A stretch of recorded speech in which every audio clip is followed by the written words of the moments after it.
task that God asked Joshua to do, when you think about it, he said go in and kill everybody. I mean, that just kind of doesn't seem like it's too wonderful, does it? And yet, I don't know about you, but God has asked me to, on occasion, to do some things that were just kind of crazy in my mind, but they worked out the way He wanted them to. And I'm sure all of you have experienced the same thing. So, what is the title of it? God Never Gives Up. We have come through a time where God led the Jewish people out of captivity, right? And they crossed the Red Sea, and then they were parked in this desert for 40 years, and they were fed with manna in the morning and quail at night. I mean, pretty repetitious. I don't know how we would respond, but that's the way God wanted it. He wanted them to experience and get ready to go into the promised land. One of the reasons they couldn't go into the promised land is because they had unbelief.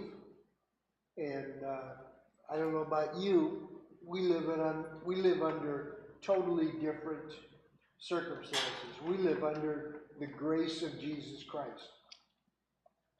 But I think, and I have experienced where God's grace was there, but in the particular situation that we were involved in, and I'm talking about mission projects to Argentina. The things looked to be all set out, but they really weren't ready, and there was a waiting time, and it was all God's timing, but it was definitely a waiting time, and so today is going to be a time when the Jewish people under Joshua's rule had driven out the various tribes, Canaanites, Perizzites, and Hittites, and so on and so forth.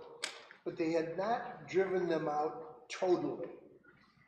There was still some left there. And God had his reasons for it being that way, and the Jewish people, for whatever reason, did not do what God wanted them to do. So, do you have prayer requests this morning? If I just drop over, forgive me, because I'm spent. I'm getting better, but I'm spent. Is this the first time you've had it? No. Second time. So, do we have prayer requests? Do you have people that you need for us to know? Edna? I happened to notice someone that I know where I live. He was walking down the street with his son in one of those push, and walking with him. And I just started praying for this man because I know he's not saved. And here he is with that kid, and he's living with a woman that she is definitely not. And I started praying for him, and I was watching him in my doorway. I was watching him as I was praying down there, and I could see, I noticed that he would stop and look around, and then he'd start again, and then he'd stop and look around again, and I knew that God was going to take this prayer, and because he knows that man more than me, and that he is going to I just asked him to just stop showing him the goodness of who you are, and just his name is Josh, if you might remember that. Okay. Yeah. Okay, Pam? During the pandemic, we housed 2 mothers and 6 children. Really? Yeah. And, one was my niece and her 4 kids. And, due to situations that, you know, we had to ask them to leave it after about 6 months. So they've been struggling, but last Sunday, the second oldest, who is a son, he's a senior at Portage, was killed in a car accident. Oh, no. Yes. All the while they were at my house, I took the kids to youth groups and church, and they love the Lord. But since they've been out of my house, the mom is lost, and you know, I went to the funeral Friday, and the kids ignored me. They propagated hate, like it's my fault that I housed them. Yeah. You know, or I asked them to leave. But the kids were rebellious and disrespectful, and the mothers wouldn't come home at night. Yeah. And I had talked to them about it. I said, God has given us this house. All we ask is that you live righteously. That's all we asked. And once they left, it's been a struggle for them, of course, because they're back in the world. And then this Dylan ended up getting killed last Sunday on Stagecoach Road. Yeah. Is that, okay, okay. Yeah. It was in the So- paper. He's a friend of Kaylin Hamilton. Yeah. Oh, yeah. So, They were inquired together. it was tragic. Tragic, and I just pray that the Lord will use this Yeah. Yes. to bring them back to the Lord, because I know those kids love the Lord. At one point, they've given their heart to the Lord, but because their mom is lost, they're lost, and they're struggling. Yeah. And it's just heartbreaking, because we did nothing wrong, but we were bad guys. Yeah. They blame Because her. we had no other option but to ask them to leave. Because under our roof, we can't tolerate disrespect and unrighteousness. So, and I know that they're probably thinking, if she hadn't made us leave, this wouldn't have happened. Right. Well, that woman will think that, and she'll So- tell the kids that. She's gonna take that back. Yes. It's just very hard. Yes. And I know it's not our fault. Even my sister has disowned me. And not once did she ever call in 6 months and say, how are my kids? Is there anything I can do for you? But she was panic stricken because of COVID. She wouldn't even leave her couch because she was in a state of panic, thinking she was gonna get COVID and die. Your sister? Yes, my sister. So, Yeah. I don't know if they're mad because they let them leave in the middle of COVID. You know, I don't know why they're so angry. But I know we did what we had to do. Yeah. And that we housed, clothed, and fed them for 6 months. Yeah. The kids had no shoes, you know. They got 'em. Yeah. I mean, it was just a sad situation. You know, God can step in, Oh, even in the worst of That's right. situations. Yes. And, yes. I think, we do what we can, Right. and we ask the Lord to give us, wisdom on how to deal with things. And then we have to say, here, Lord, take my efforts and take these your creation and work in their life. So, And as tragic as it is, I really believe God is going to turn it around and use it. If they will just submit to the Lord when is the yeah. mom working now? she does work. She Okay. works 2 jobs. Good. Yeah, But but she it's parties not all enough. night. Yeah, that's, She parties all night. yeah, Not enough to make it? right. She is, and there is a 19-year-old, the oldest is 19, and she is so depressed. She sleeps all day, and the mother is now telling her that she needs to get out and get a job so she can help pay the bills. Yeah. You know, but it's not a responsibility of a child to pay the Right. bills. Yeah. But they just don't understand. I truly believe God's gonna send at least one or two of those 4 children back to my house. Yeah, For some reason, I know before they're 24, they will come to my door seeking refuge and peace. Probably went to already. Good. they may after losing their brother. Go ahead. You had a comment. Oh, I was just, as more of a compliment, meeting Pam was one of the best things that's happened to me. Yeah, Because I didn't understand the difference between living in the world and I was raised in a Pentecostal church. Uh-huh. So I just always believed in God.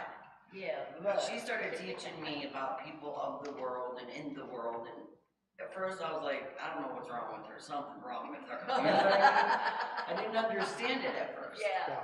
But now I'm seeing a huge difference, people that aren't they're in the world and not of God.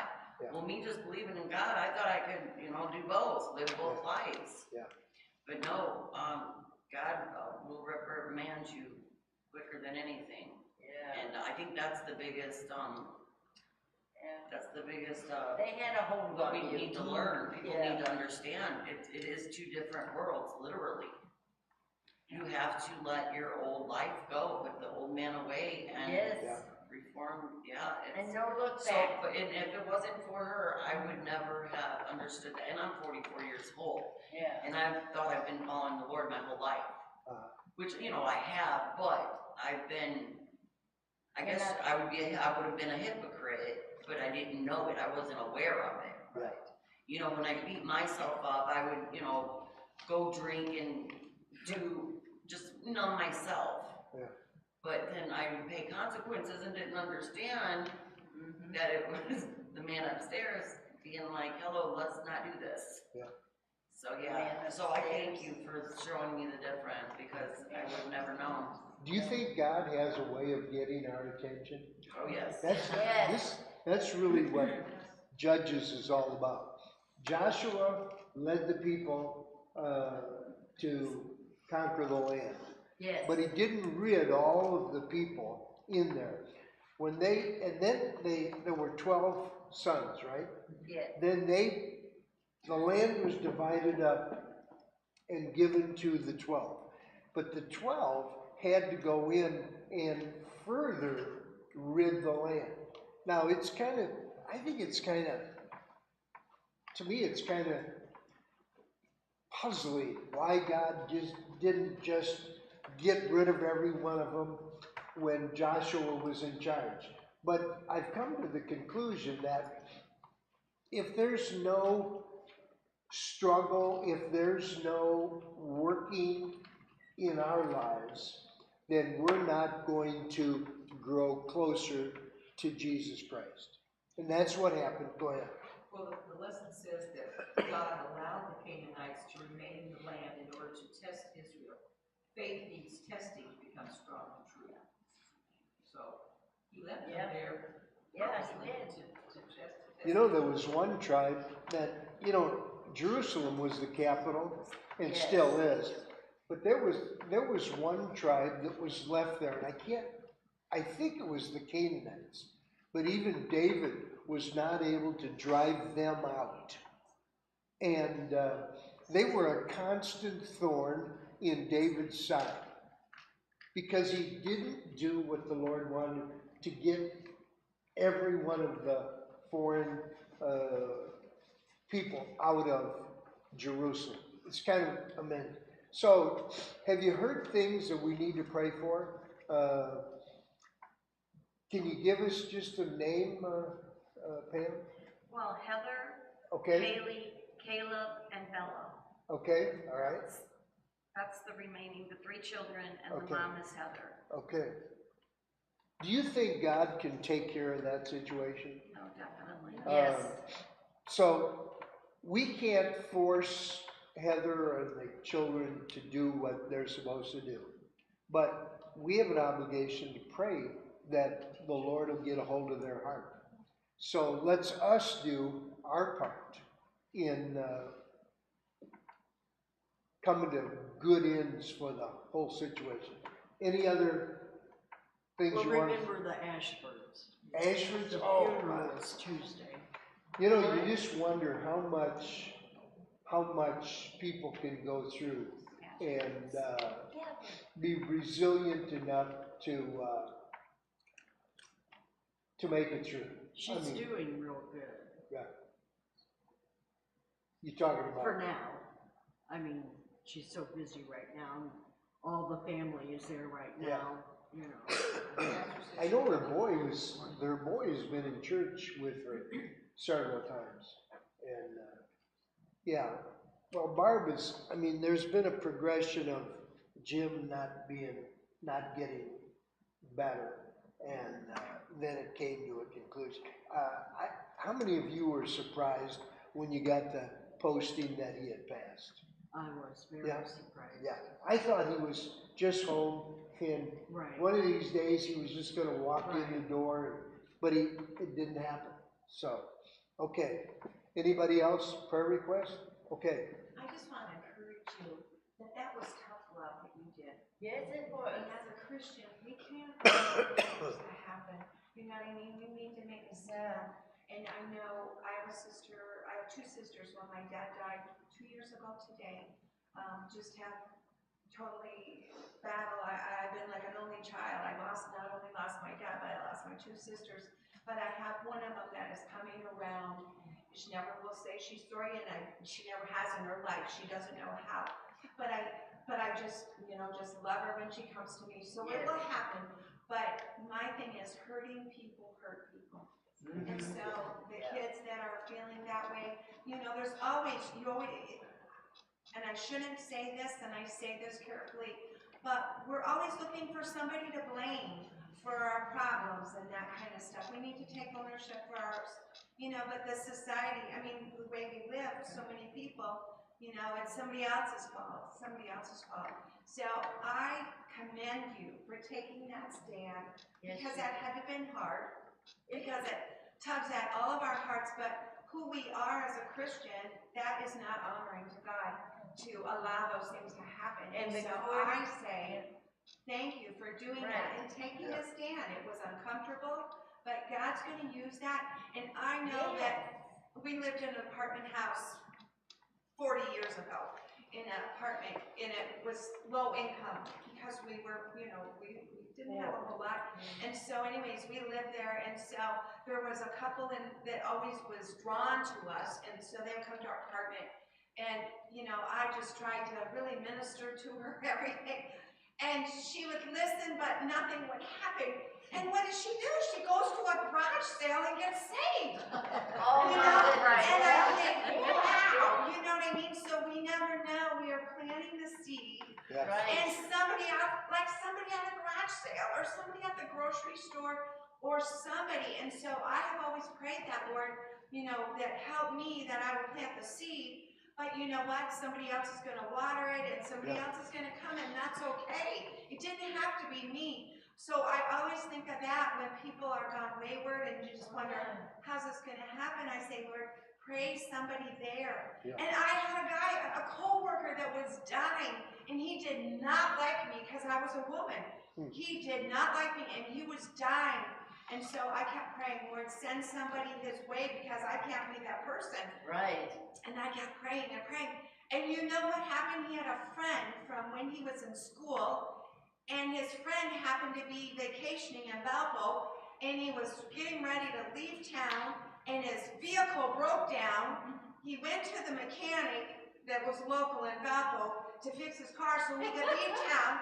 And in the meantime, somebody calls him and says, he's dying, John's dying, can you go to the hospital? He goes to the hospital and he receives Christ. Yeah. So you just never know. And so you just did everything right, and God is going to take care of it. And it's okay, because don't take on that false guilt. The enemy wants to beat you up and take on that false guilt. And you have nothing to be guilty of in that. so we need to, okay, I'm sorry, I got one more story. Okay. The other night, like me being of the world and of Christ at the same time, learning the difference now. I got in trouble by her. I buried my, baby cousin the other day, this weekend. And, I had had some alcoholic drinks. And I come home and I got in trouble by her. And I was just trying to explain to her. But she's like, you cannot allow this in my home, and I respect that. But at the same time, you know, I'm going through it. And, but that, her teaching me that. But anyways, long story short, I learned my lesson, and, God blessed me with a vehicle. Yes. So, her teaching me right from wrong, the Lord blessed me for understanding what I was being taught. If that makes any sense. Good, good. Yes. Carol, can you remember and pray for as Yeah, many of that's these why things we you're talked here. about? Yeah. Okay? Can I have one request quickly? If you remember my nephew, my brother's son, I had to, this past week, do tough love with him. And he's mad at me, and it hurts me, and it's not easy to do, but, some of the choices that both of them are making are not good. So, just pray that I can do and say the right thing, and that they'll be receptive to. Is he like 19? 19. I mean, I'm not gonna ask you how old you are, but I am gonna ask you, at your age, do you have trouble doing the right thing sometimes? That's what this lesson is all about. Yeah. Are we willing to do what God wants us to do? Go ahead. When our hearts are moved by all the encouragement I are heavy, especially for this thing that Hannah shared about this mom and the kids and that, Lord, we pray for that family. We pray that you will put someone in the path of that family that will help determine that, you will help them to realize what can offer, Lord. She cannot wait to accept it and know that. But help the seed that's been planted, Lord, you water along the way. We pray for Kim and her niece and nephew, Lord. This has been a very tough situation and the loss of a dad. We pray that Kim would have the strength that she needs, Lord, to be able to say the things that she needs to say, and that she will show the tough love that is necessary to show, Lord, give her strength. Comfort her, Lord, that she's made the right choice. And Father, we pray for those that are sick today. Lord, we ask that you touch Linda, that you touch Judy. Lord, we know that they need your physical touch today, and touch Dick. Lord, to continue to improve and put a special prayer for Barb this morning. My heart's are heavy for her. And we ask that you would just be the husband that she needs right now, Lord, that you would wrap your arms around her, that she would feel your presence in her life. That she would feel comfort, Lord, stay with her families with her. We just pray that a special blessing for her as she goes through this week of burying Jim, Lord, and going through all the difficult things that she will have to go through. And Father, we know that we have other needs. We're thankful for the way Pam has blessed the lives of these people. We thank you for that today. We just continue to use each of us, Lord, as the chances given to us. We ask that you would use us, Father, helping people to you, Father. This is what Sunday school's all about. Yes. Oh, Being Yes. able to share from our hearts. Yes. well, you know, do you ever feel like you're kind of like in you're all alone with these situations that you'd like to do something about? Well, I think the Sunday school will give you encouragement that there are people that care about what's happening to you, and they care about what you're trying to do to enhance the kingdom. So it's all about life, isn't it? Just so if you'll turn, or I'll just take, it's Judges chapter 1, and I'm going to read about, because this is background material, but before I do that, let me ask you a couple of questions. How many of you believe that our society needs judges?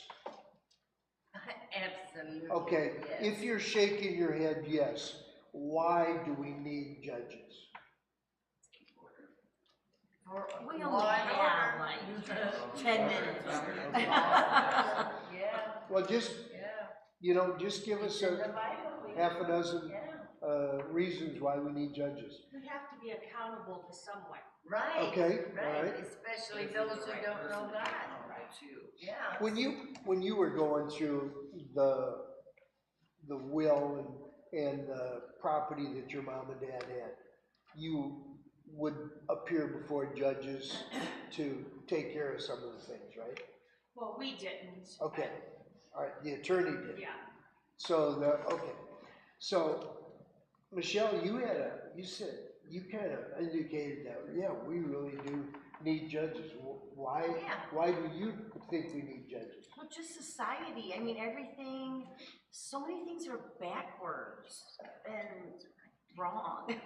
Okay, Turn on the news. I mean, like I watch the morning news and, well, not to go into a long story, but I'm taking a trip here in 2 weeks and I was maybe happening to take one of the orange lines in Chicago to get from point A to point B. yeah, And there's like been 80, in the last month, there was 80 incidents on like the trains in Chicago, like the Chicago Transit, whatever, just robbing, killing, just pushing people off the platform in front of a train, and it's just people are, and it's like it just becomes people are becoming numb to it because it happens so often. yeah. You're like desensitized, and it's okay. No, this is wrong. Clearly, you know what I mean. Robbing and taking what's not yours, and it's just Our society is corrupted. Our Yeah. society is evil. right. And Yeah. judges, You know what they call them up there is the Wild Wild West. You go into Chicago, you're going into the Wild Wild West. They want you to be armed and dangerous and protect yourself from the ones who are armed and dangerous. They won't let you. They'll carry that. what character traits qualify a person to be a judge? They should be honest. Should be honest, should be unbiased, right? Now, if you were to do just a little, Porter County is not a real big county compared to Lake County. Or if you go over into Illinois, there are some very large counties. But even in Indiana, in Porter County, there is a constant shoveling of money to influence judges on the behalf of organizations. I know that firsthand. And I think there are judges that are in our court system that are, they follow the law. But I know there are many who do not follow the law. They follow the money trail. Yeah. The best thing you and I can do is don't appear 2 minutes. Yeah.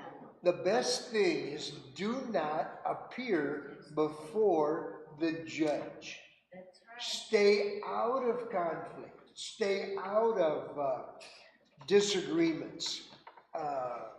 When you have to make an agreement, live by it. When you have to, let's go on. This is what happened. Here we are. We have 2 minutes to deal with this. I'm going to read a little bit out of Joshua chapter 1.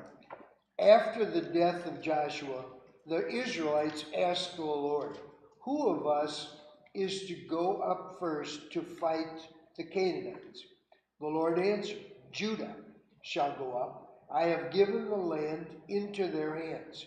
The men of Judah then said to the Simeonites, their fellow Israelites, come up with us into the territory allotted to us to fight against the Canaanites. We in turn will go up with you into yours. So the Simeonites went with them. God said, take the people of Judah and go up and conquer the land. And so they went to one of their brothers and said, would you go up with us and help us in this thing the Lord has told us to do? So they go up. When Judah attacked, the Lord gave the Canaanites and Perizzites into their hands. Victory. That's a good thing, isn't it? Have you ever had a situation where you were victorious in what you knew in your heart the Lord wanted you to do? Yes. Okay. So they struck down 10,000 men at Bezek. It was there that they found Adonai-Bezek and fought against him, putting to rout the Canaanites and Perizzites. Adonai-Bezek fled, but they chased him and caught him and cut off his thumbs and big toes. That's a little strange, isn't it? Yes. Now, here's what's really strange though. God had told the people of Judah to kill him. I'm not being rude, but I have to be back there. Okay. God had said, kill them. But they thought, well, let's just cut his thumbs and his toes off. Now, why did they do that? He, as a king, had done that to many people. Yes. So what they did is they returned the favor to him rather than follow God's commands to kill them. So they kept him as a king in their fellowship, not fellowship, but under their control, Yeah. against God's wishes. Isn't that so? Asking for trouble. So the lesson today, and we're going to stop in just a couple minutes, or 1 minute. God told him to get rid of everybody so that the influence that they had could not be influenced on the Jewish people. But they disobeyed God, and they allowed them to be the start of some of their problems. How about us? Have you ever had God tell you something in very, very clear terms to do, and you did half of it? Anybody like that? Okay. Anybody else? Probably. You always go into stuff with good intentions and then you fall off. Yeah. You know, that's, yeah. So, as we leave today, here's the situation. The judges were given by God, and God told the judges what to do. They gave the information to the people. The people did probably, 50, 60, 70%, but they didn't wholeheartedly do everything God wanted them to do. So in the course of history for the Jewish people, it was like this. They would do right for a while, and then they would fall off the wagon. And then they would turn their back on God and go their own way, and then he would. So what is the lesson there for us? Do you think it's any different for us? No, we do No, the we same thing. can't, no. As I was driving into the parking lot this morning, I was thinking about it. I was asking you this. Has there been times in your life when you knew exactly what God wanted you to do, Yes, and you did 80% of it? yes. Yes. And then the 20% came back to haunt you. Until you made some adjustments, and you asked forgiveness, and you got back on the right track. God always asks us, commands us what to do. We sometimes do that, and sometimes we sway away. When God talks to you, make sure you listen. Make sure that you do whatever God wants you to do wholeheartedly. If you want His blessing, you must follow His commands. And it's not a horrible thing. It's just the fact that if you want His blessing, you have to do what He wants you to do. Okay?